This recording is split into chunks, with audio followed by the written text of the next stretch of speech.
everybody. It is 2 minutes to 6:30, and just a little bit earlier. I can see your comments, so that's great. I just don't have my hair's a bit of a mess, but it was one of those wonderful days here of hot and really humid. Not even nice in the shade. Anyways, wait another minute or so to see if anybody else comes on yet. And oh, we got a viewer I see. Hey, Anita, nice to see you. And hope everything's okay over there on your side of the world. It was nice and hot today. Anyway, so welcome. I'm Sylvia Kozrzak, and I operate, hi Becky, Walkabout Canine Consulting. So I am a fear-free certified professional and certified dog trainer and certified behavior consultant, if you didn't know that. But I've been working with owners for 30 years. It's like, wow, I have to add up those years. So thank you very much for coming. I really appreciate you being here and actually taking the time to be here. So I'm very grateful for that. And hopefully I'm not taking you away from something too crazy. Hi, Henrik. Nice to see you. So I did have a topic in mind. I made some verbal notes. I had to write them down. I put them on recorded them.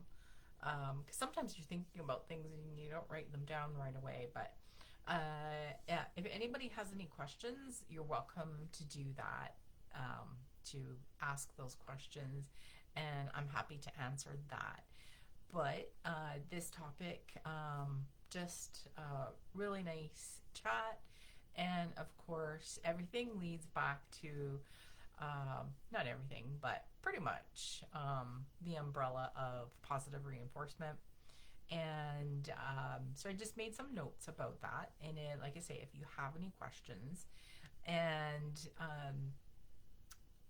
what I wanted to talk about in regards to positive reinforcement is, in my travels of talking to people when they're calling in, working with owners, just reading and listening on other groups, and listening to other trainers who perhaps don't have the background is,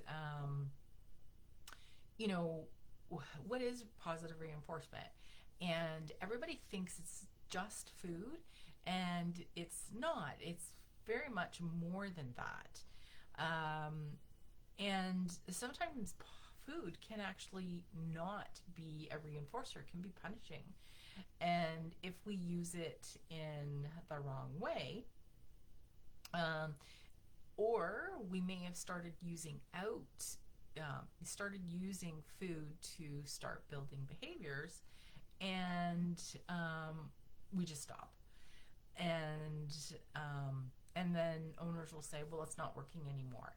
And then if you kind of dig a little bit, they may just have not used it for long enough, and they may not have started using other reinforcers as well. So, reinforcement should build a behavior. You still need reinforcement to maintain behavior. And you still need reinforcement for behaviors to repeat. That's just a natural thing. Even if you were using another part of the quadrant, so scientists in the world of behavior science, there are different squares that you can pick from. So even if you were using something that was not something that I choose, you still often will get hung up on that. But what's most important to think about is, experience and repetition. And especially when we're looking, hey Debbie, especially when we're looking at our, young dogs. So dogs is my area of expertise. I have trained other species, and I use the same science. If I'm working with another species, I might learn a little bit more about them. But dogs is my jam, and what I learn as much as possible. And something that you do see is, if anybody watched my teen webinar that I think is just still posted at the top for owners to watch, is we need to keep reinforcing our dogs through certain developmental stages, and that's just what it is. So if we start nagging them during those developmental stages, you are gonna get put on ignore.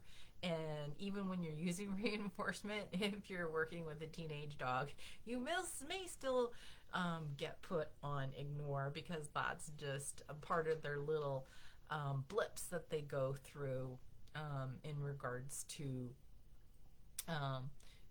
this stage that they are in. So if you're not using positive reinforcement anymore and behavior drops off, then yes, I mean, you haven't done it enough. You haven't kept it up. You haven't started using different reinforcers, because I may pick a food, and this is really interesting story.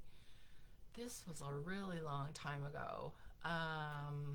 And I was doing a certification class at the San Francisco SPCA. And we had all these,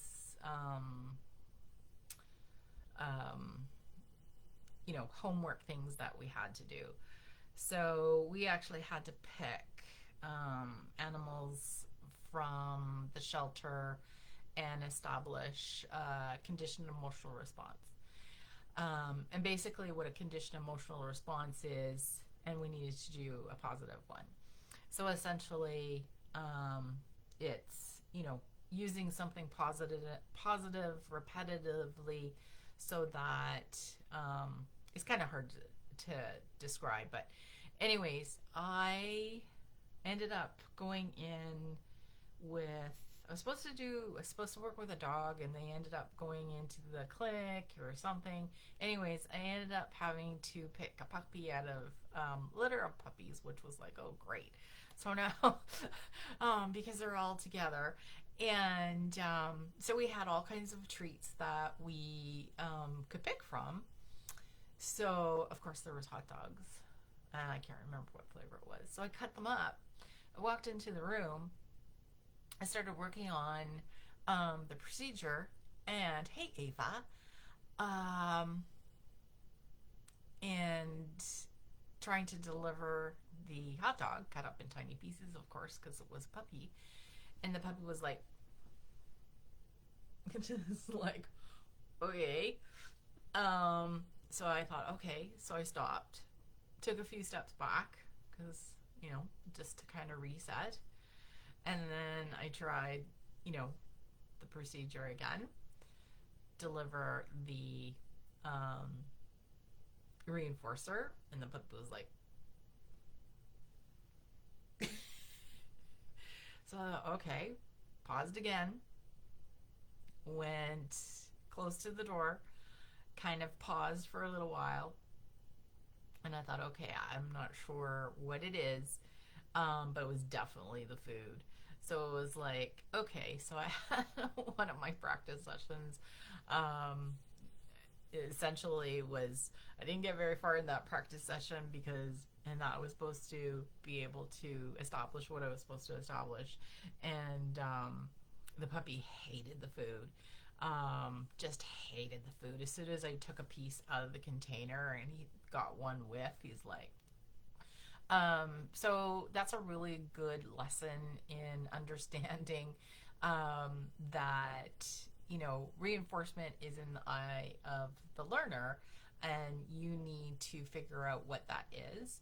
And even when you're using food, you need to figure out what food source is going to be a reinforcer. When we're trying to establish new behaviors, it is a good idea to start with something that's really valuable to to the dog.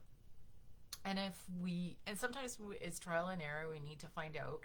Some dogs are pretty easy, but we still need to figure out what some of the really high value reinforcers are for, the new behaviors, the big asks, the asks that we need them to do in really distracting areas. And yeah, so I just wanted to kind of make that point is, sometimes what we think is a reinforcer can be extremely punishing. And I think I may have mentioned it last week where, a lot of times if I'm working with an owner and we are using food because we're trying to establish something new in a really hard area, and then the owner adds in some touching, um, and when I'm watching the dog, I see the dog take a couple steps back. So I don't know if you remember I mentioned that. And essentially, what's happening is, you know, you're you're reinforcing a behavior, but then you're following that up with something that's punishing. And sometimes we get upset when we see the dog not liking our touch, but it is often contextual for some dogs. I have one dog like touch me anytime, anywhere, and he kind of needs it's anyway that's just the way he is. And then my other dog is like, no, she has her places. She loves reinforcement. There's a lot of things that I use, but if I start touching her when we're doing stuff out and about, she's like, what are you doing? Like, why are you doing that right now? So that's always something to think about. And again, so contextually, what we think is a positive is actually a punisher. So, sometimes I hear about where trainers, like, they only allow touching in class for reinforcement, and it's sort of like, well, that's kind of hard because, that might not be the best thing to use. I also see the other part of using positive reinforcement where owners start learning cues, something like leave it. I'll use leave it and come because those are the two common things where owners have been taught how to teach their dog leave it from wherever, and they've actually started teaching their dog come, and the dogs are doing really well with that, but they haven't expanded the circle of their ability to do that. And then what happens is we say if we have a dog that tends to be a little reactive out in public and wants to start barking at other dogs, and we start using leave it, and that's the only time we use it, it can actually backfire for a variety of reasons without going into great detail. And that's kind of the stuff that I do in my classes and stuff. But it's being used alongside of, in an environment that is not a happy environment for the dog, one that is causing them concern. And now we're asking them to do a behavior that they probably haven't had a lot of practice at. And we've taught it at home, and then that's it. We haven't taught it in any other circumstance. We haven't gone and, practiced these cues in every environment. And we've only start using it when it's actually kind of in the moment situation where our dog is struggling. So then those cues become sometimes irrelevant. And I will say sometimes they're even verge on nagging, which is punishing to a dog. So you do want to be very careful and strategic when you are teaching your dog certain things, and you want to be able to use them out in public.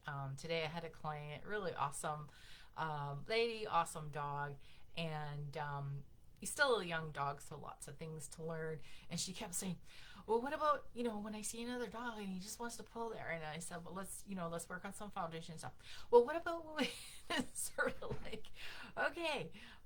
So I had to give her an analogy, and basically what I said, okay, you've gone to pre-med school. I said, I'm going to throw you into an emergency room, and now I need you to work on the patients. And it's sort of like, oh, okay.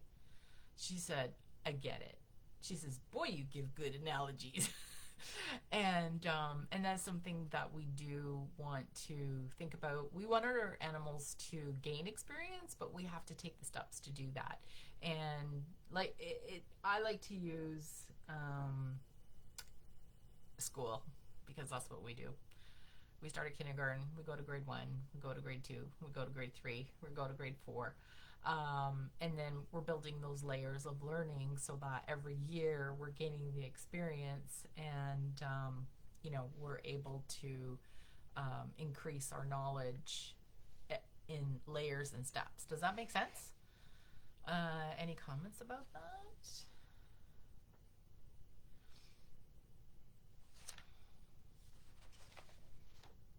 Yes? No? Maybe? And the other thing too is when we are working, another thing that some owners will do, or strangers will do, if dogs don't want to come up to them directly and they think if they have a treat in their hand, the dog will want to walk up to them. And how do we know that they still want to walk up to you? And if the dog didn't want to walk up to you before you had the cookie in your hand, why are you now forcing them to walk up to you because you have a cookie in your hand? And a lot of times people will say, well, he is walking up and he wants to take the cookie, and they took the cookie out of my hand. And it's like, okay, yeah, he may really have wanted the cookie. I can guarantee you that if you put wads of cash in a bucket and then put some snakes in there, and that cash is like, several thousand, I'll say $1 million, because I think if we say $1 million, then pretty sure we're gonna go, yeah, I want to stick my hand in there. When I stick my hand in there to pull out that wad of cash, do I like the snakes?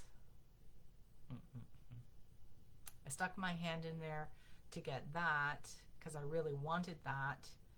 I still hate the snakes, and as a matter of fact, after I pull my hand out, I may hate them enough and then want to kick the bucket on top of that. And I'm adding that extra piece because you will sometimes see dogs, if they are afraid, is they've taken the cookie, they may run away, or they may turn around and try and bite you to get you to move away. Okay, so I too use similar childhood. Yeah, and I think using analogies helps us understand. I can explain the science to you, and I do try to just little snippets of that so that you understand, what you're doing, because you should. Just as you should if you're using aversives or punishment, you should definitely learn the science behind that. I don't want you to use that. I want you to use positive reinforcement.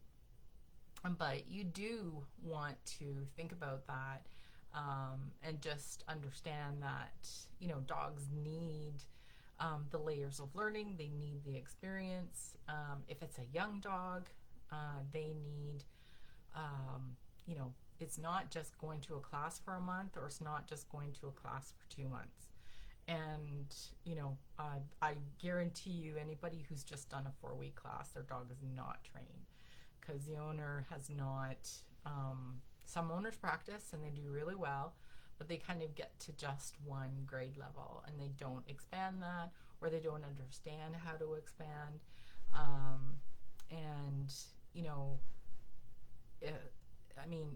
I have terriers, so I don't have big dogs, so their developmental stage with the teenage phase doesn't last as long as, say, as somebody with a Labrador Retriever or a German Shepherd, but they definitely still go through that phase.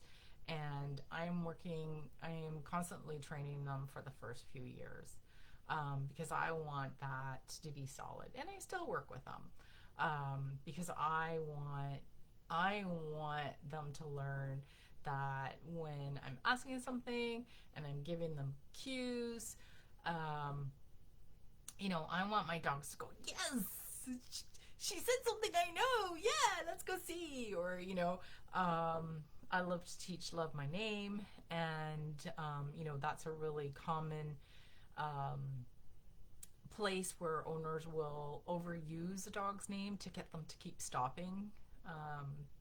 doing what you don't want them to do. And I don't want that. When I say my dog's name, I want them to go, oh, she said my name. Yeah. Okay. If you tilt your head, almost all dogs become interested and come forward to greet. Yeah, that's an interesting observation. It's possible. They tilt their head too. It's kind of I don't know. When I see it, it's kind of a questioning thing. So it depends on the dog, I guess. But it's a really cool observation. I'm not so sure it would do that great with if a dog is really afraid. So yeah, I don't know. I try not to force animals to come up to me if they're really afraid. I'll work at a distance. I'll work with a fence between me. I'll work, however I need to. I mean, I'm just working with pet dogs now, but I've worked with some other farm animals that have been afraid, or and I've had to work at a distance at first, and just with fences between, so that they don't feel like they're being forced to have to interact. So yeah, but those are the things that I wanted to talk about. The other thing too is when we're working with our animals is, even though we don't think that we're doing something negative, our dogs, not just our dogs, but animals are so good at reading body language. They are better than we are. I think we've lost our ability, as opposed to animals just haven't. And some of our dogs are better than others. But I think they're experts at learning our communication better than we are at learning their communication. And, it's always good to learn as much as we can in regards to what certain things can mean. And there's certain behaviors that dogs do that can have a variety of meanings. Sometimes I hear people say, well, it means this. And it's like, well, not really. It depends. There's a lot of it depends answers. And that's us getting to know the animal and who they are. So that's always a good idea, because like I say, they're experts at it, and some are better.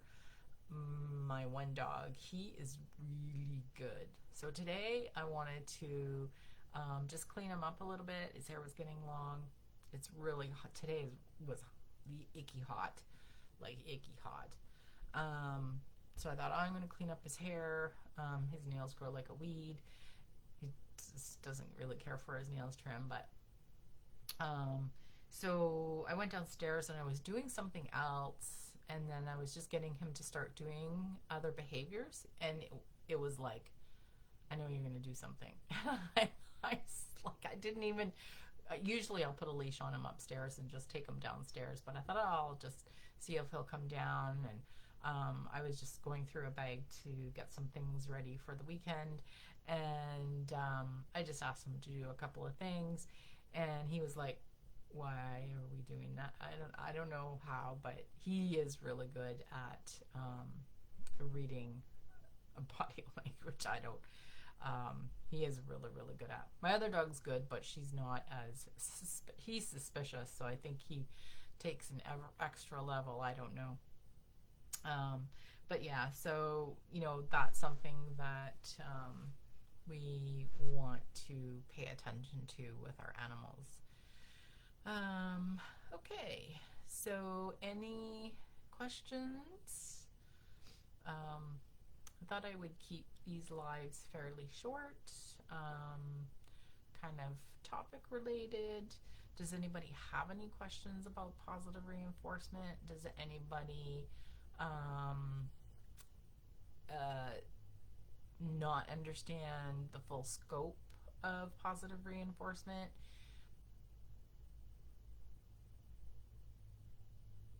Yes, no, maybe.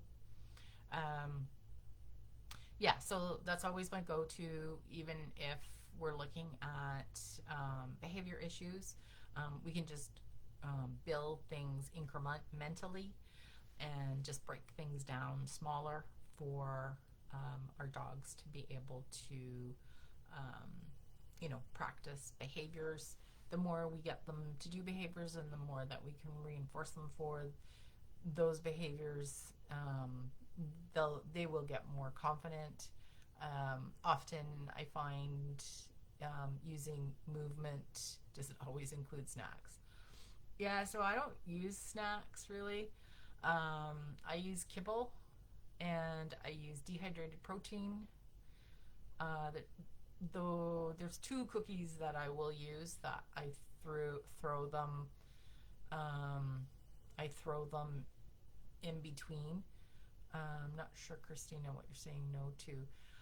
And if I have a young dog, I will make sure I have lots of very high value treats. At home, not necessarily, but if I'm going out and about, because young dogs will be distracted easily because of their developmental stage. Just like if you remember, we're a teenager, dog brains and human brains are a little bit similar. They're finding in regards to the development. There are not a lot of different reinforcement. Yeah, well, there are lots of reinforcement is in the eye of the beholder, but yeah, so I will make sure I have some high value if I'm working with a teenage dog because of the developmental stage they're going through, the environment has become extremely powerful. So I will look at making sure I have those high value. So I'll look at that. I look at movement. So because dogs like to run, I will also add in some running with that. I may animate some of my food so that mimics movement of, say, a squirrel or a bird. So it makes the reward experience more exciting. So I'm actually adding more value. And I will use toy if it's appropriate. My one dog, she's okay with toys and she will play.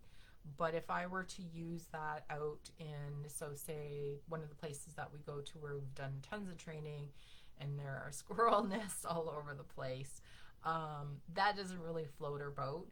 What floats her boat is animation, animating food, and me animating, me running. So I'm giving her that experience that she would normally get from chasing those squirrels. So she's more apt to stay with me. My other dog, his reinforcement list is a little bit more like he will, work for a toy, but I'm a little bit careful, and that's just another category. I use lots of, the variety of food. When he was a teenager, I made sure I always had high value with me. I used some toys sometimes as well. And for him, animating food and movement is definitely reinforcing as well. So, I do look at that. So now that they're older, touch for my one dog is very reinforcing. So I will use that more in a situation if my dog's a little bit concerned about something, or if I find he's getting a little too over aroused, I may use that just as a calming touch. And yeah, so my dog can sniff a reinforcer. Yeah, for sure. I mean, the thing is that, you know, I don't really worry about my dog sniffing a reinforcer on me. Um, Reinforcers around all the time, so it doesn't really matter. My dogs don't know when they're going to get them now. I mean, I'll call them seasoned, but they don't know when it's going to happen. I have treats in my pocket. I don't just pull out treats when it's training, and that is something that you don't want to do because training is 24/7. So I have treats on me in my pockets. I have containers. So if I have a young dog, I still have some training pots in certain areas because there's one particular thing that we are still working on, and you know, I'll use them in there. We have treats at the back door, so if we've called them in and they've come, they can get a treat for coming in. I choose to reinforce them every time they come back from the backyard when I've called them. That's my choice. I am more intermittent for other things, but that is something that I do. Um, I I keep my reinforcement. You know, they get it all the time for that, because the environment in the backyard can be changing a lot. You know, it goes through transitions as the seasons do. We're in a very big migratory area, so we have so many birds that nest and are mating, and mating birds flutter around like, you know, jumping squirrels and stuff. So yeah, so I mean, I have, you know, treats in my jackets, treats in my pockets. You know, I empty them before I do my laundry, so my dogs can smell them, but they don't know when they're gonna get them. Like I say, my dogs are a little bit older, so they don't necessarily, you know, they're not getting them all the time. It just depends on what I'm working for, and I will use treats as games when we're out and about. Just to make mom really exciting. So again, I like to animate food a lot. So I create a little bit of an experience. So if we're like I say, no, we didn't go out today. Yesterday was hot too. So, but there's one spot that we go to. There just tends to be this wind tunnel that goes through, and there's these really big trees. So there's shade there, and we kind of like, you know, smell, and then, you know, I'll throw a treat, and they go chase it, and then they come back, and then sometimes I'll, you know, when they're not looking, I'll throw a treat out, and I'll ask them to go find it, and they have to use their nose. So yeah. Um, yeah, cool. Yeah. Um, yeah. I mean, there's no reason why we can't have reinforcers on us. I mean, you never know. I mean, I may go for a walk and they don't get any, but like I say, I like to use my treats as games, so so I likely have it, you know, if isn't a particular behavior that I was really reinforcing, I may have taken you know, the treats that I have. I use kibble a lot, and there's a couple of different there's two different dry cookies that I will kind of throw in. And they tend to be really good for chucking and tossing and rolling. So you know, I may use that a lot just as a game, and it's still reinforcement in regards to I'm making myself. I'm reinforcing me and the games that we're playing, I guess you can say. Because when we're out and about, I want my dogs worrying about, you know, being engaged with me. I don't want them being engaged with the environment. You know, they can look around and see what's going on, but I want them to really be happy about staying engaged with me. So cool. And sometimes it's better for the dog to give me a cookie. Yeah, sure. If you can get your dog to bring you a cookie, I can guarantee you my dogs won't make it across the room. They'll eat my cookie. But I suppose it's something that I could teach. But um, so yeah, yeah. So if anybody has any questions, it's been about a half hour, and that's kind of what I wanted to talk about. It's July. I'm going to change the theme. June was understanding dogs. I have to decide. I was going to look at puppies for puppy training for this month. I'll have to see. If anybody local, there's the Riverside Pet Fest. I'm going to be there on Saturday.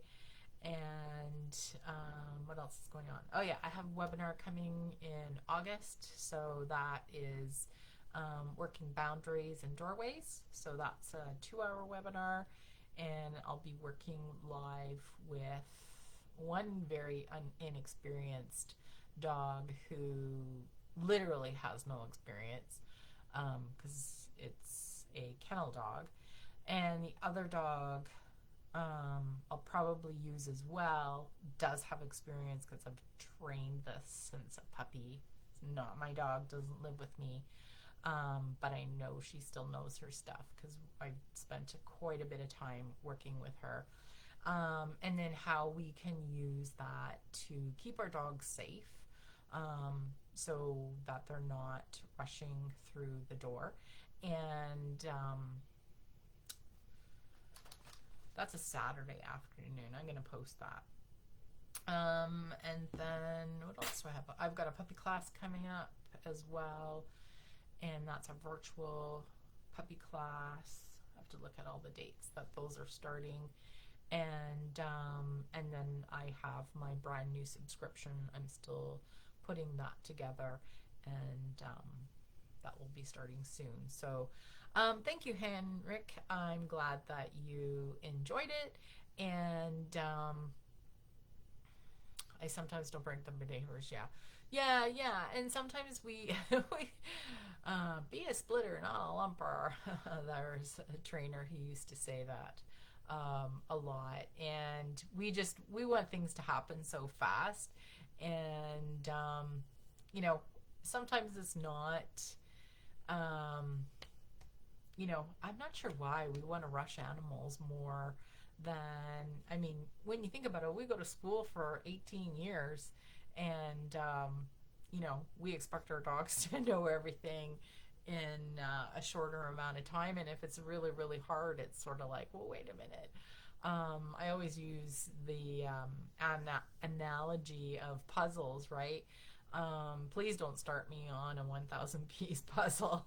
I need to start on the lower pieces. I'm not a child, so I don't need the 5 or 10 pieces, but please start me on at least, the 100, and let me put that puzzle together, and then I'll go for the next one. But so it is really good to break things down and really look at it from the eyes of the dog that's learning. So because I think dogs pretty much do want to please us.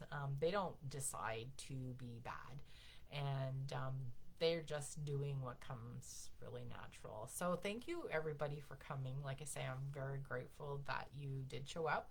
I am going to make the Tuesday lives regular so that I can't see you, which is kind of a bummer, but I do know some of you. And so hopefully I can keep the topics. If there's something that you want to chat about, please let me know. And we can do that. So thank you very much. And I hope to see you on here again next Tuesday. I don't know if you saw the little flip questions I answered. Maybe we can talk about that next week. All right. It was the ones about puppy class, and then the other one was, what was today's? Let's see how good my memory is. What was the one today? Oh, yes. What our dogs need to be happy. Anyways, maybe we should, we can use those two for topics next week. All right, you guys have a good evening. I don't want to take too more of your time. And as always, I'm very grateful that you do show up. Thank you.